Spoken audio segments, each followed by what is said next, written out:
May 26, 1941. North Atlantic Ocean, 650 miles west of Brest.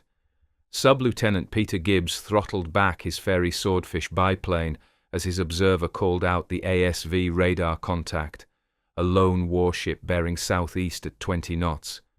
Gibbs descended through the cloud layer at 1550 hours with 14 other swordfish from HMS Ark Royal, each aircraft carrying a Mark XII torpedo beneath its belly. They had been briefed that morning to find and cripple the Bismarck, the massive German battleship that had killed 1,415 men aboard HMS Hood 3 days earlier. Now, 40 minutes into the sortie, radar showed a solitary vessel exactly where intelligence said the enemy should be. Gibbs nosed down toward attack position, his altimeter unwinding through 2,000 feet. The ship below began evasive turns, zigzagging through the Atlantic swells. Gibbs armed his torpedo and dove to release altitude. At 800 yards, something registered wrong. The ship's silhouette was too small, the superstructure too compact. Then he saw the hull number painted in white letters. C-24. HMS Sheffield, his own ship. Gibbs jerked his release lever anyway. 11 torpedoes splashed into the water around the British cruiser, whose crew scrambled to avoid being killed by their own aircraft. What happened next exposed the dangerous gap between British naval tradition and the technological coordination that modern carrier warfare demanded, a gap that American observers would document, learn from, and ultimately close when they brought a new kind of naval discipline to the Atlantic 18 months later. The hunt for the Bismarck was about to become a lesson in how not to fight a modern naval war and why Britain would need America's systems to win it. The Royal Navy had ruled the seas for centuries, but technology was rewriting the rules of naval warfare faster than tradition could adapt. What began as a heroic hunt for Germany's most powerful battleship had devolved into British pilots attacking their own ships, exposing coordination failures that would require American entry into the war to solve, turning the Atlantic from Britain's ocean into America's proving ground for modern carrier doctrine. May 26, 1941. 1550 hours. HMS Sheffield, North Atlantic Ocean. Lieutenant Commander Walter Clark stood on the bridge wing as the cruiser's radar operator called out a contact, aircraft approaching from the west. Clark assumed it was the expected reconnaissance patrol from HMS Ark Royal. Then the lookout screamed a warning that froze every man on deck, torpedoes in the water, multiple tracks converging on the ship's position. Captain Charles Larkham reacted instantly, shouting helm orders that threw Sheffield into a hard turn to port. The cruiser heeled violently as her rudder bit into the Atlantic swells. Clark gripped the railing and watched 11 white wakes streak through the grey water toward his ship. Above them, 15 Fairey Swordfish biplanes circled, their British roundels clearly visible on wings and fuselage. Sheffield's own aircraft were attacking her.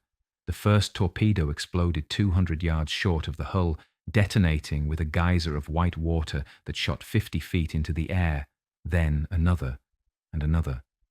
Clark watched in disbelief as torpedo after torpedo exploded prematurely, their warheads triggering on impact with the water's surface instead of running beneath Sheffield's keel to detonate against her magnetic signature.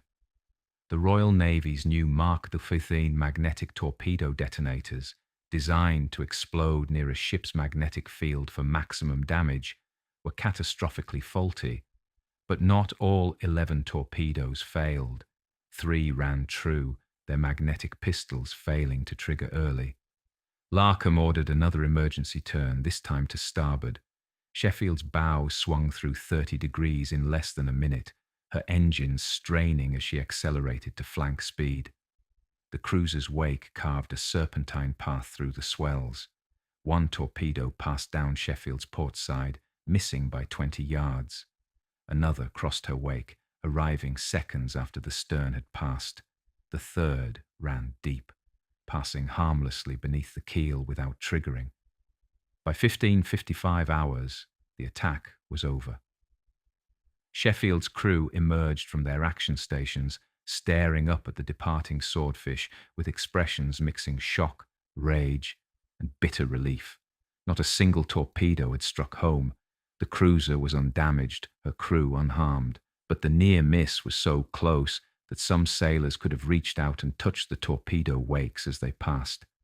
Clark found himself laughing with the manic relief of a man who had just watched his own execution cancelled at the last second. Around him, other officers stood silent, processing what had nearly happened. If the magnetic detonators had functioned properly, Sheffield would be sinking right now. 350 men would be in the water, drowning in the North Atlantic. The Bismarck hunt would have been crippled by the loss of a crucial shadowing cruiser. Britain's greatest naval crisis of 1941 would have been compounded by a friendly fire disaster that killed more British sailors than the Bismarck had. The recognition settled over the crew like ice water. Their own aircraft had tried to kill them. The same torpedoes that were supposed to cripple the German battleship had instead nearly destroyed a British cruiser. And the only reason Sheffield survived was that the Royal Navy's newest torpedo technology was dangerously, spectacularly defective. 15 miles to the west, aboard HMS Ark Royal, the Swordfish pilots were landing back on the carrier deck in shame. Sub-Lieutenant Peter Gibbs climbed out of his cockpit, knowing that he had just committed the most embarrassing blunder of his naval career. As his aircraft was pushed forward to make room for the next landing, Gibbs sent a radio message back to the fleet that would become infamous in Royal Navy history. "Sorry for the kipper." The apology was hollow comfort. The Bismarck was still out there, undamaged and dangerous, steaming towards safety in Brest, and the pilots who were supposed to stop her had just wasted their attack on their own ship. The apology was hollow comfort. The Bismarck was still out there, undamaged and dangerous, steaming towards safety in Brest, and the pilots who were supposed to stop her had just wasted their attack on their own ship. 16:15 hours, HMS Ark Royal. Sub-Lieutenant Peter Gibbs climbed out of his Swordfish cockpit and walked across the carrier's flight deck in stunned silence. Around him, the other 14 pilots landed in sequence, each one processing the same humiliating reality. They had torpedoed HMS Sheffield, their own cruiser. The ship that was supposed to be shadowing Bismarck to guide them to the target had instead become the target itself. Lieutenant Commander J.A. Stuart Moore, the strike leader, stood in the ready room facing his assembled aircrew. His voice was controlled, but barely. "We attacked our own ship," he said. The words hung in the air like an accusation. Some pilots stared at the deck. Others shook their heads in disbelief. Gibbs felt his stomach turn. They were supposed to be the Royal Navy's elite, carrier-trained aviators hunting the most dangerous German battleship afloat. Instead, they had nearly murdered 300 British sailors. The explanation emerged in fragments, pieced together through increasingly angry conversations between Ark Royal's air operations and Force H Command. HMS Sheffield had been detached from the main fleet hours earlier with orders to close on Bismarck's last known position and maintain radar contact. The light cruiser was supposed to shadow the German battleship, providing position updates to guide the Swordfish strike. But the pilots launching from Ark Royal at 14:50 hours had never been told. The briefing that morning had been straightforward. Bismarck was approximately 40 miles northeast, bearing 110 degrees, making 15 knots toward France. The Swordfish would fly that bearing, use their ASV radar to locate a lone warship, and attack immediately. No one mentioned that Sheffield would be positioned between Ark Royal and the target. No one explained that the cruiser had left the main formation. The assumption was that any radar contact in that search area must be the enemy. It was a catastrophic communication failure rooted in the Royal Navy's operational doctrine. Radio silence was maintained whenever possible to avoid German direction finding.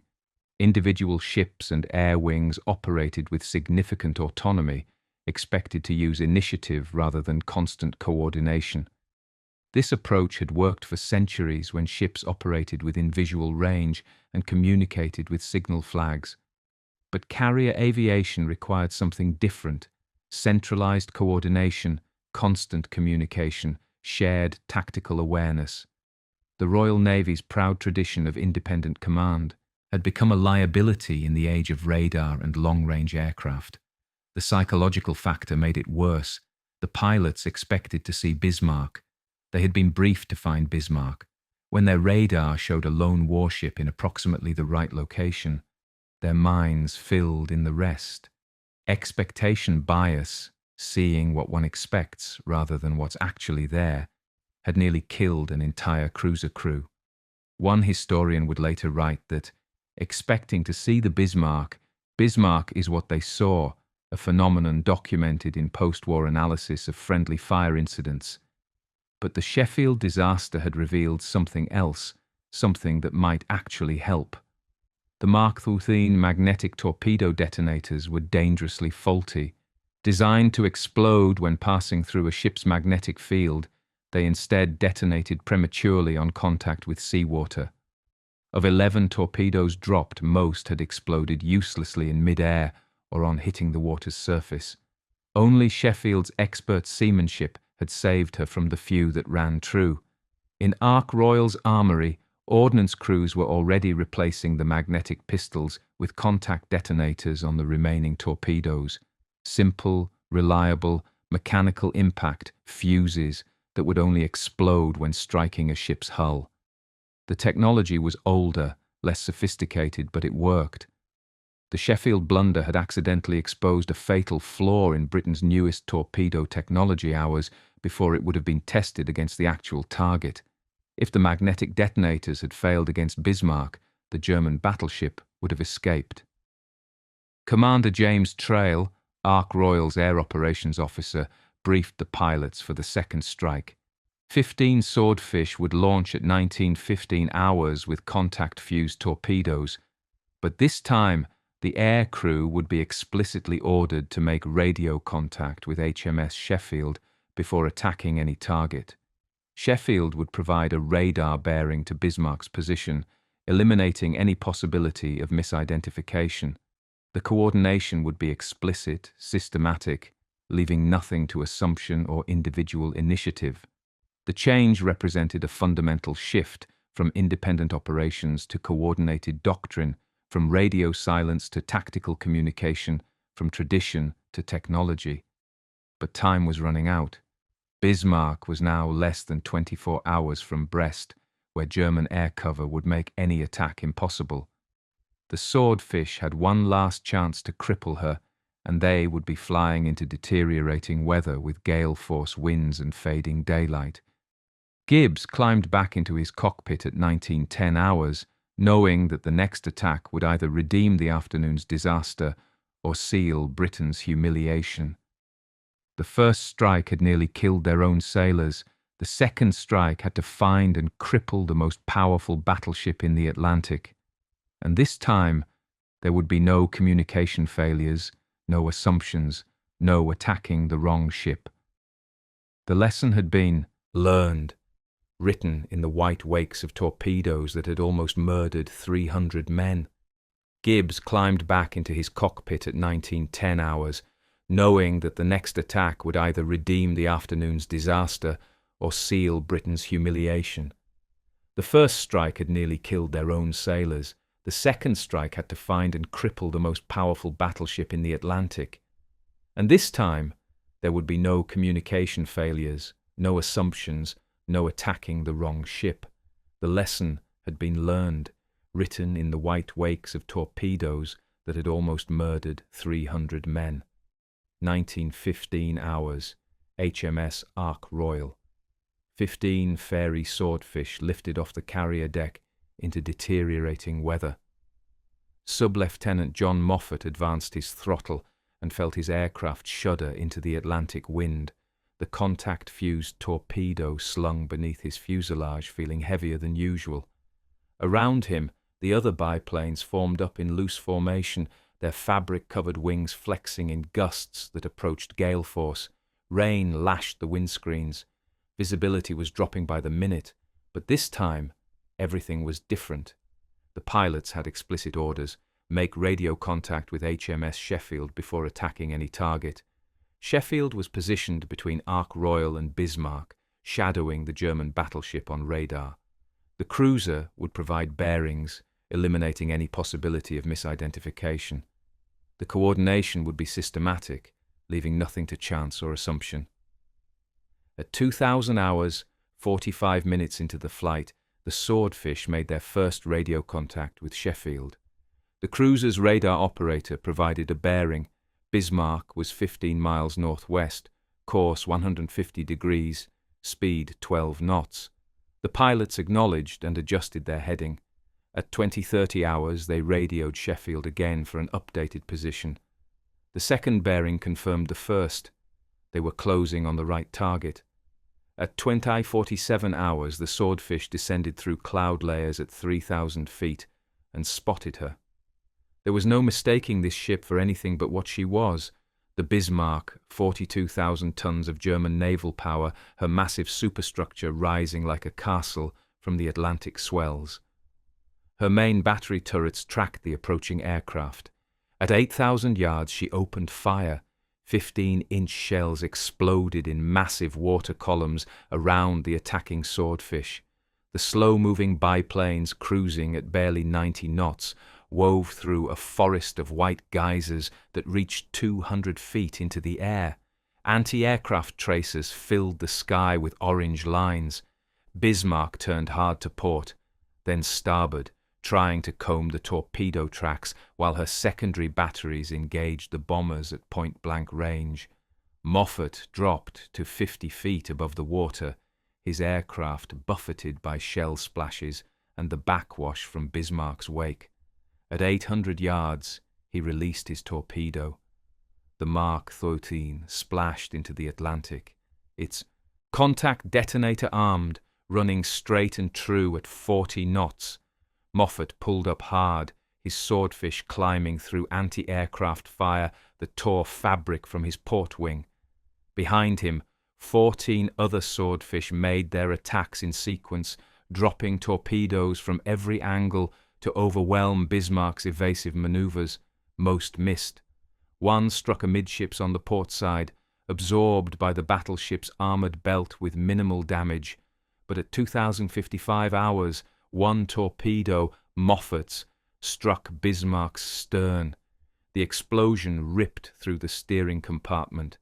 The twin rudders jammed at 12 degrees to port, locked in a turning position that sent Bismarck into an uncontrollable circle.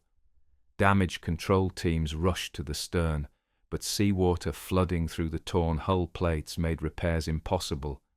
The battleship's propellers were undamaged, her engines still functioned, her guns remained operational. But she could no longer steer. She could only circle endlessly, heading not towards safety in Brest, but back toward the pursuing British fleet.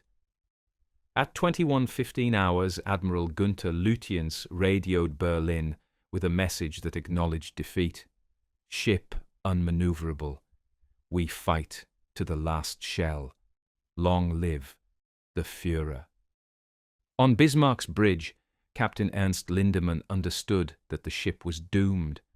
Without steering, she could neither escape nor effectively engage the British battleships that would arrive at dawn. Aboard HMS Ark Royal, the returning Swordfish pilots landed in darkness with wind and rain, reducing visibility to near zero. They had lost 2 aircraft to anti-aircraft fire, but the rest made it back. As Moffat climbed from his cockpit exhausted and soaked, he learned what his torpedo had accomplished. Bismarck was crippled. The battleships HMS Rodney and King George V were closing for the kill. The hunt was over. The irony settled over the fleet like morning fog. The Sheffield disaster, 11 torpedoes wasted, British sailors nearly killed by British aircraft, had accidentally saved the operation.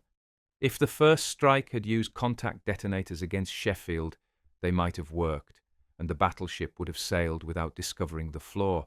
The second strike would have carried magnetic detonators against Bismarck, and those faulty weapons likely would have failed, just as they had against Sheffield. The German battleship would have escaped. By attacking their own ship, the Swordfish pilots had exposed a fatal flaw hours before it mattered. The humiliation of the afternoon had led directly to the triumph of the evening.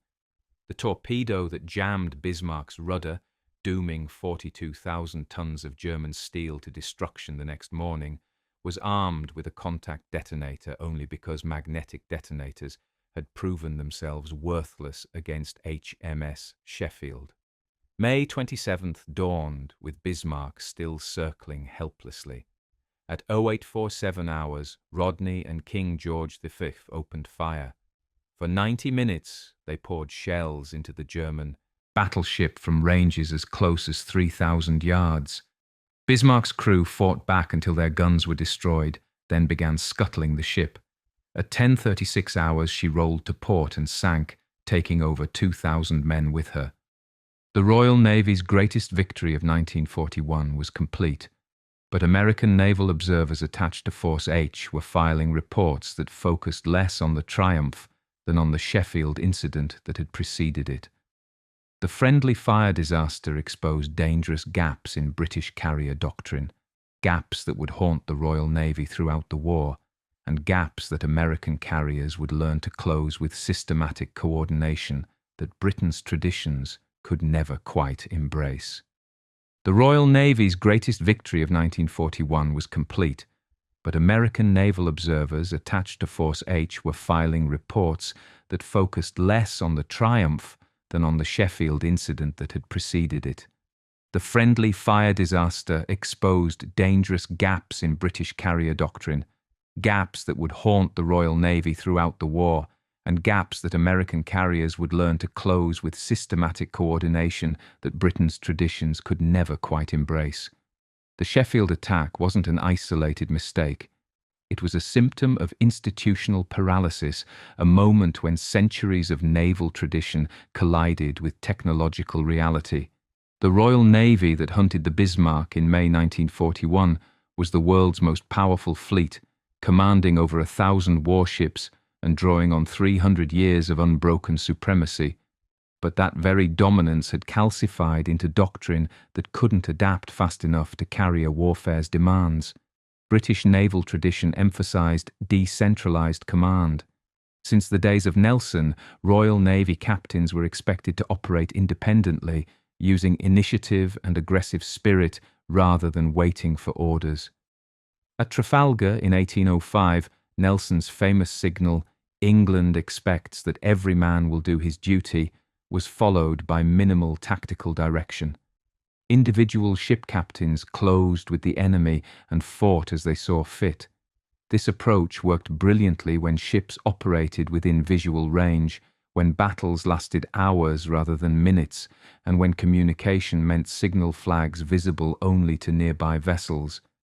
But carrier aviation required something fundamentally different. Aircraft operated hundreds of miles from their carriers, moving at speeds that made visual coordination impossible. Multiple strike groups needed to coordinate attacks while avoiding each other and their own ships. Radar could detect contacts far beyond visual range, creating tactical situations that demanded instant communication and centralized decision-making.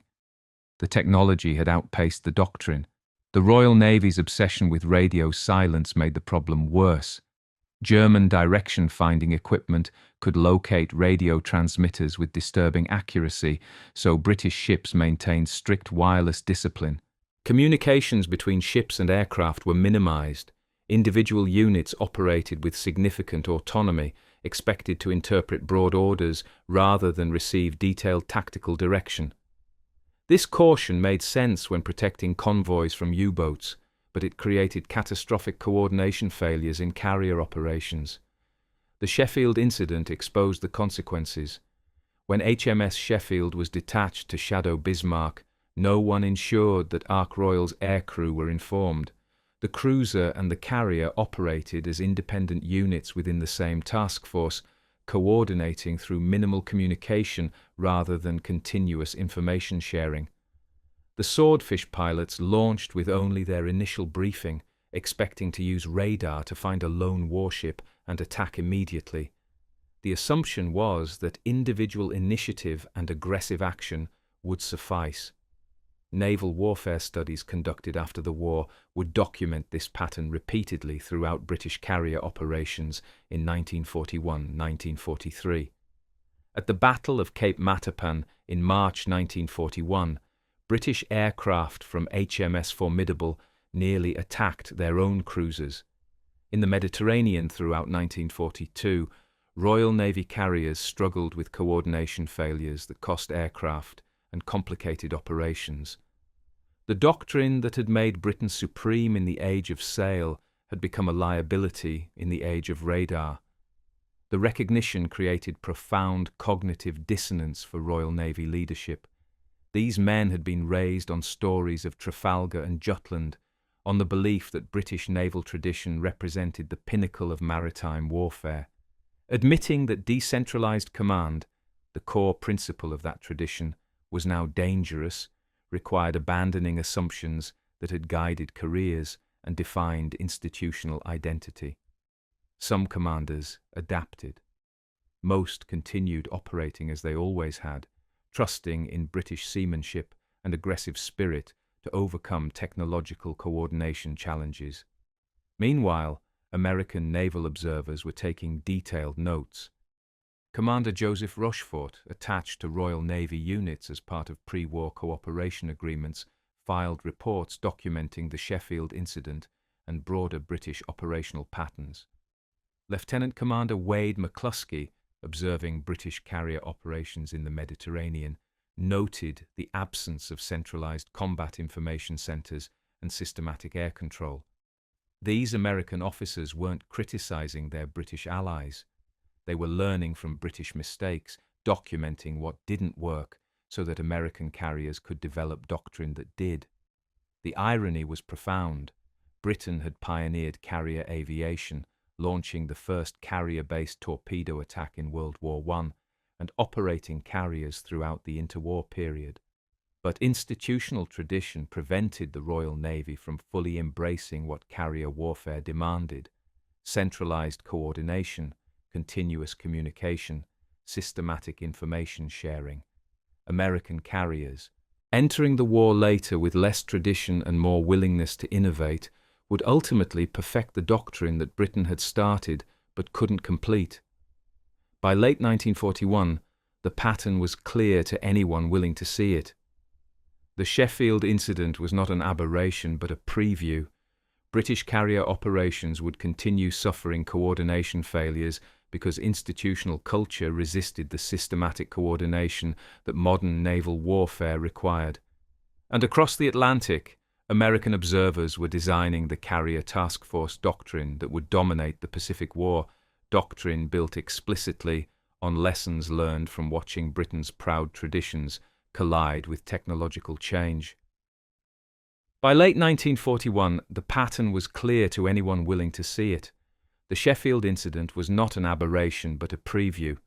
British carrier operations would continue suffering coordination failures because institutional culture resisted the systematic coordination that modern naval warfare required. And across the Atlantic, American observers were designing the carrier task force doctrine that would dominate the Pacific War, doctrine built explicitly on lessons learned from watching Britain's proud traditions collide with technological change. June 1941, Washington Navy Yard. Lieutenant Commander Wade McCluskey filed his after-action report from 6 months attached to Royal Navy Mediterranean Forces. He had observed British carrier operations from HMS Illustrious and Formidable, watching swordfish attacks on Italian targets and documenting coordination procedures. The Sheffield incident, which reached American naval intelligence through multiple channels, featured prominently in his analysis. McCluskey's conclusion was diplomatically phrased but analytically brutal. British carrier doctrine was operationally inadequate for modern warfare. The report detailed specific deficiencies. Royal Navy carriers lacked centralized combat information centers. Radar contacts were processed locally by individual operators with minimal coordination between stations. Air control was decentralized, with pilots operating under broad mission orders rather than continuous tactical direction. Radio discipline was so strict that it prevented effective communication even when tactical situations demanded it. Different ships within the same task force operated as independent units, sharing minimal information about contacts, threats, or operational status. McCluskey contrasted this with emerging American doctrine. The U.S. Navy was developing the concept of the Combat Information Center, a dedicated space aboard each carrier where radar operators, communications officers, and tactical coordinators would maintain a comprehensive picture of the battle space. All radar contacts would be plotted centrally. Fighter direction officers would control defensive combat air patrol via continuous radio communication. Strike coordinators would manage offensive operations through systematic communication with attacking aircraft. The entire task force would operate as an integrated system rather than a collection of independent ships. The theoretical basis came from pre-war studies conducted at the Naval War College in Newport, but the practical impetus came from observing British mistakes. The Sheffield incident provided a perfect case study.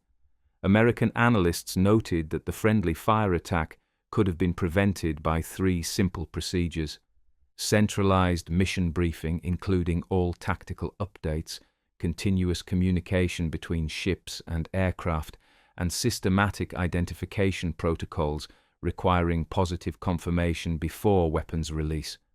These weren't revolutionary concepts. They were basic coordination measures that British tradition prevented the Royal Navy from implementing.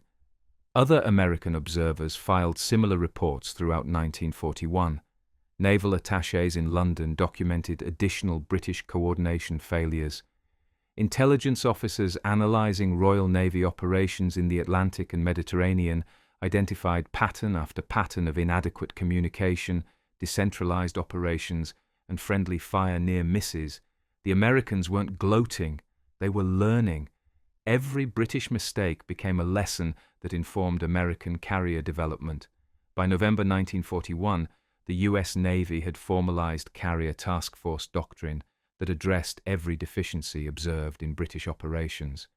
Fleet problem exercises tested CIC procedures, radar radio integration, and systematic air control. Carrier air groups practiced coordinated strikes with continuous communication and centralized direction. The doctrine was comprehensive, systematic, and built explicitly on lessons learned from watching the Royal Navy struggle with technological change it couldn't fully embrace. The timing was prophetic. On December 7, 1941, Japanese carrier aircraft attacked Pearl Harbor with coordination that shocked American observers.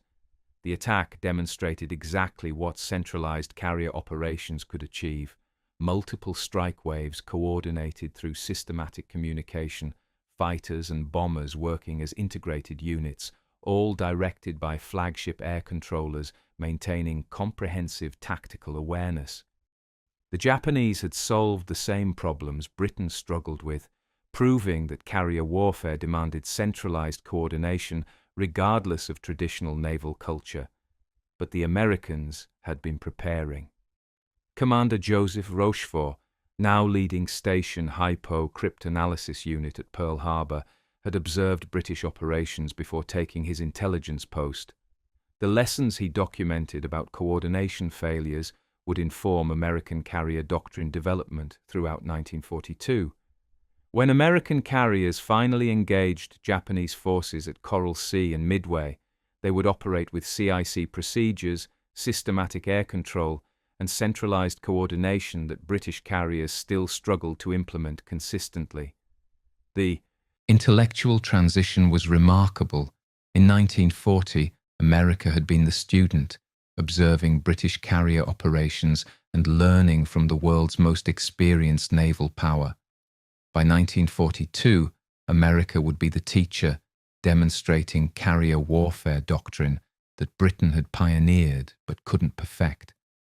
The Sheffield incident had been a preview, a moment when British tradition's inability to adapt to technological change became visible to American observers who took notes, learned lessons, and built a better system.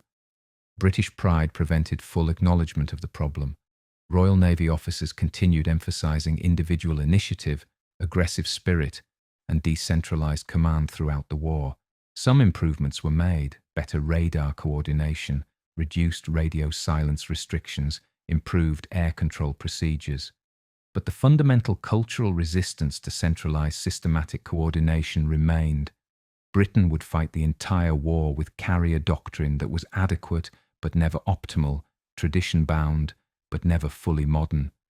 Meanwhile, American carriers were about to prove that the future of naval warfare belonged not to the nation with the longest tradition, but to the one willing to learn fastest from others' mistakes.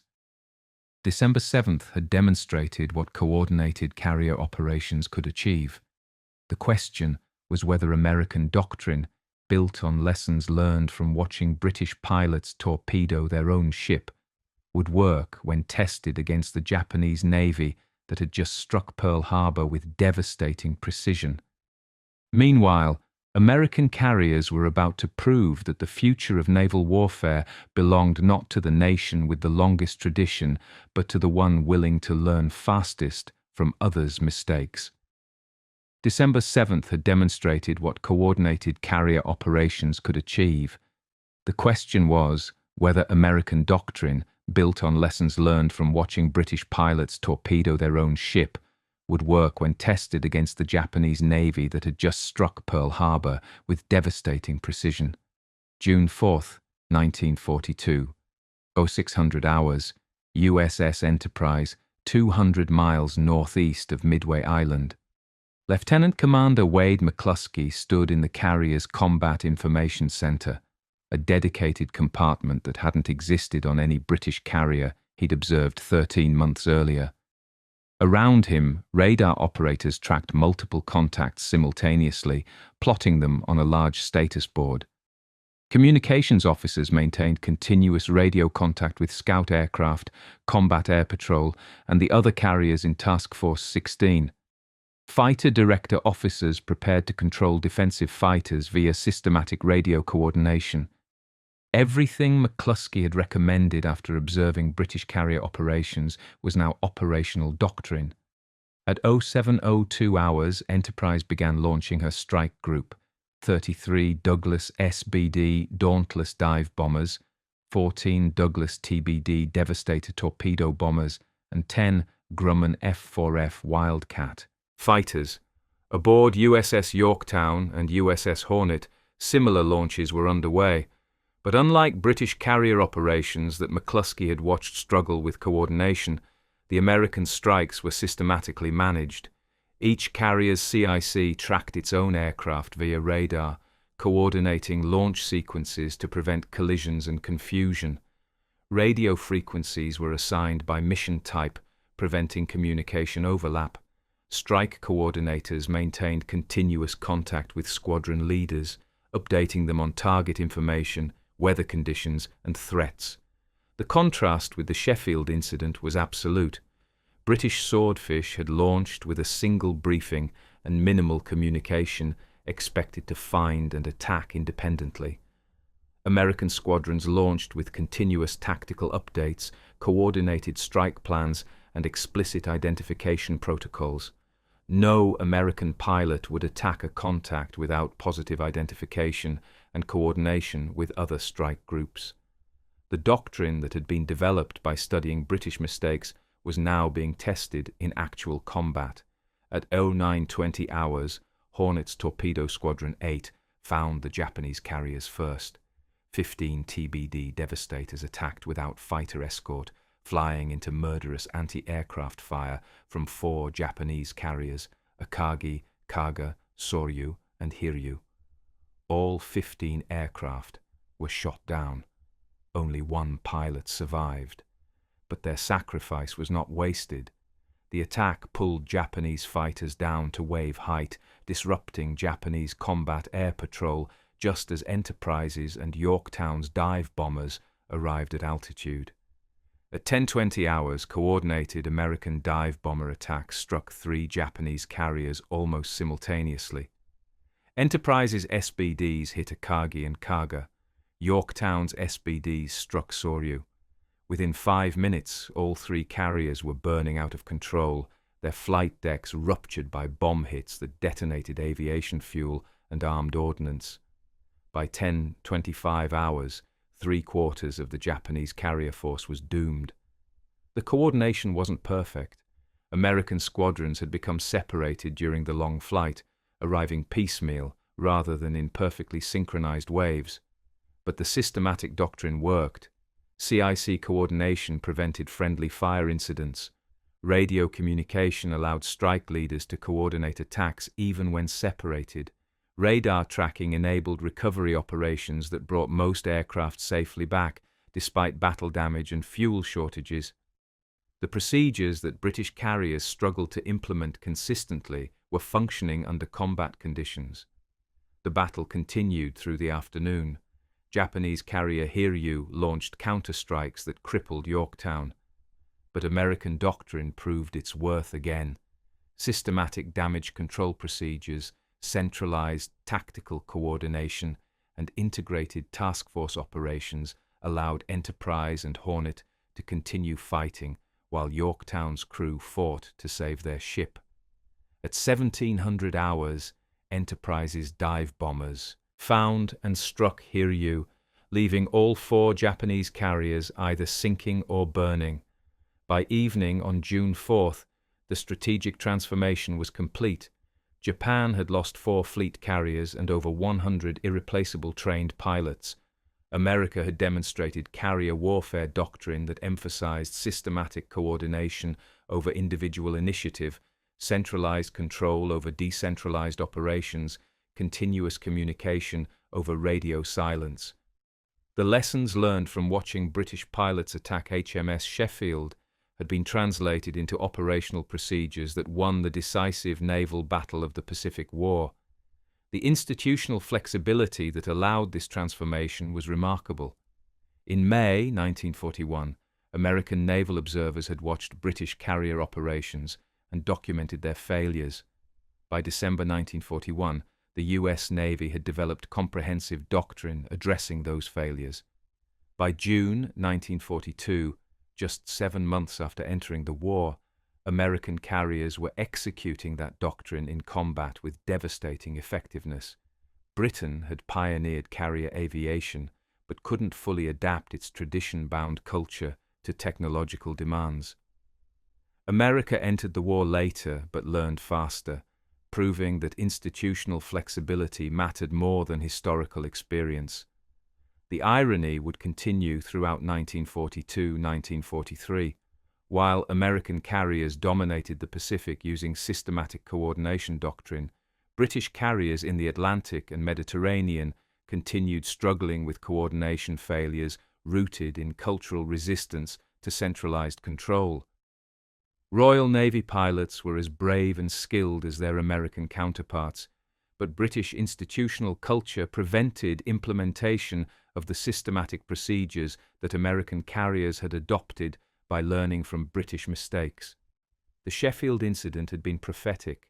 British pilots torpedoing their own ship exposed coordination failures that Britain's naval tradition prevented it from fully correcting. American observers documented those failures, built doctrine that solved them, and demonstrated at Midway that modern carrier warfare belonged to the Navy willing to embrace systematic coordination regardless of traditional culture. The torpedo that nearly sank HMS Sheffield ultimately helped sink 4 Japanese carriers at Midway because one Navy learned from mistakes that another Navy's pride prevented it from fully acknowledging. The Sheffield incident had been prophetic. British pilots torpedoing their own ship exposed coordination failures that Britain's naval tradition prevented it from fully correcting. American observers documented those failures, built doctrine that solved them, and demonstrated at Midway that modern carrier warfare belonged to the Navy, willing to embrace systematic coordination regardless of traditional culture. The torpedo that nearly sank HMS Sheffield ultimately helped sink 4 Japanese carriers at Midway because one Navy learned from mistakes that another Navy's pride prevented it from fully acknowledging. March 1943. Mid-Atlantic, convoy route SC-122. USS Bogue, America's first escort carrier deployed to Atlantic anti-submarine operations, steamed at the center of a destroyer screen protecting 43 merchant vessels.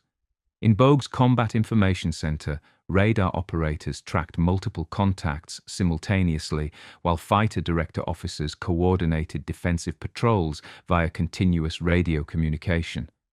The procedures were identical to those used by fleet carriers in the Pacific: centralized coordination, systematic information sharing, integrated task force operations. But here in the Atlantic, they represented something more significant than tactical effectiveness. They represented the transfer of naval supremacy from Britain to America. The Royal Navy had fought the Battle of the Atlantic since September 1939, 4 years of brutal warfare against German U-boats threatening Britain's maritime lifelines. British escort groups had developed aggressive tactics and gained hard-won experience. But coordination remained decentralized, communication minimal, operations dependent on individual ship commanders' initiative rather than systematic doctrine. The cultural patterns exposed by the Sheffield incident, radio silence prioritized over coordination, decentralized operations over centralized control, persisted throughout British Atlantic operations. American escort carrier groups brought something different. When USS Bogue began operations in March 1943, she carried systematic anti-submarine warfare doctrine developed by studying both British successes and British failures.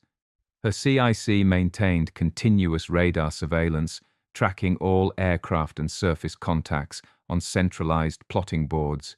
Communications officers coordinated between escorting destroyers, convoy commodores, and shore-based commands via regular radio communication that British doctrine would have considered dangerous radio indiscipline. Fighter director officers controlled Wildcat fighters and Avenger torpedo bombers through systematic coordination that prevented friendly fire incidents while maximizing effectiveness against U-boat contacts. The results spoke louder than tradition. In May 1943, Black May for the German U-boat force, Allied forces sank 38 U-boats while losing only 13 merchant ships. American escort carrier groups accounted for 5 of those U-boat kills, demonstrating effectiveness that exceeded expectations. By June 1943, Admiral Karl Dönitz temporarily withdrew U-boats from the North Atlantic, acknowledging that the battle had turned decisively against Germany. The turning point came not just from Allied cryptanalysis or technological advantages, but from systematic operational coordination that American doctrine embraced and British tradition resisted. The institutional contrast was stark. By late 1943, the US Navy operated multiple escort carrier groups throughout the Atlantic, each functioning with centralized CIC coordination, continuous communication, and integrated operations. Post-war naval studies documented that American groups suffered significantly fewer friendly fire incidents, achieved higher U-boat kill rates per contact, and operated with coordination efficiency that British groups struggled to match despite greater experience. The difference wasn't courage or skill. British sailors were as brave and competent as their American counterparts. The difference was doctrine, and behind doctrine was institutional culture's relationship with technological change. Britain had started World War II with the world's most powerful navy, commanding over 1,000 warships and drawing on 3 centuries of unbroken maritime supremacy. By 1945, America fielded a larger fleet operating with systematic coordination doctrine that transformed naval warfare. The transition happened remarkably quickly, barely 4 years from Pearl Harbor to VE Day. Speed mattered because institutional flexibility mattered. America entered the war willing to learn from others' mistakes, adapt doctrine rapidly, and embrace technological solutions regardless of traditional practice. The Sheffield incident had been the preview. On May 26, 1941, British pilots attacking their own cruiser exposed coordination failures rooted in cultural resistance to centralized control. American observers documented those failures, studied them, learned from them, and built doctrine that solved them. By 1943, American carriers and escort groups were demonstrating throughout both oceans that modern naval warfare demanded systematic coordination more than traditional seamanship, centralized control more than individual initiative, continuous communication more than radio silence and independent command. The symbolic transition was profound. The Atlantic Ocean, Britain's maritime highway for 3 centuries, the foundation of empire and commercial dominance, became an American lake not through conquest, but through institutional evolution. American naval power combined industrial production with operational doctrine superior to Britain's tradition-bound approach. By 1944, more American than British warships patrolled Atlantic convoy routes. American escort carriers provided air cover that British carriers struggled to coordinate effectively. American systematic anti-submarine doctrine achieved results that British experience couldn't match. The lesson transcended naval warfare. The Sheffield incident demonstrated what happens when technological change outraces institutional adaptation, when tradition prevents organizations from embracing necessary coordination solutions, when pride blocks learning from obvious failures. British naval culture's greatest strength, centuries of proud independence, aggressive initiative, decentralized command, became its fatal weakness in the age of radar, radio, and carrier aviation that demanded exactly the opposite. The qualities. The torpedo that nearly sank HMS Sheffield on May 26, 1941, ultimately sank more than a British cruiser. It sank British naval supremacy. Because American observers watching that friendly fire disaster understood what it meant, that modern warfare belonged to nations willing to adapt faster than enemies could, to learn from others' mistakes better than others learned from their own successes, to embrace technological coordination regardless of traditional culture. The ocean belonged not to the nation with the longest maritime tradition, but to the nation that could transform warfare itself through institutional flexibility that tradition-bound powers could never quite achieve.